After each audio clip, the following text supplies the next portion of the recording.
তো hey guys, আসসালামু আলাইকুম। সবার কি খবর? আশা করি সবাই ভালো আছেন। তো আজ হলো আপনাদেরকে একটি জিনিস দেখাতে চলেছি। তো এই দেখেন। তো আপনারা তো এটা গেস করেই ফেলেছেন এটা কি। যারা গেস করতে পারেনি তার আমি বলে দিচ্ছি, এটা হলো আমার প্রাইস। তো এটা আমি পেয়েছিলাম হলো আর্ট কম্পিটিশনে ভালো করেছি বলে। তো আমাকে এটা ন্যাশনাল কেপি আর্ট থেকে দিয়েছে।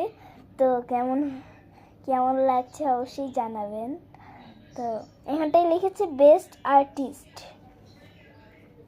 তো সবাই আমার জন্য দোয়া করবেন যাতে আমি আরও ভালো ভালো করতে পারি, আরও ভালো প্রাইজ পেতে পারি। তো আজকের মতন এইটুকুই। সবাই ভালো থাকবেন, সুস্থ থাকবেন, অল টাইম হ্যাপি থাকবেন। তো আজকের মতো টাটা। কিন্তু wait, like, subscribe, comment, share করতে ভুলবেন না। Okay, by.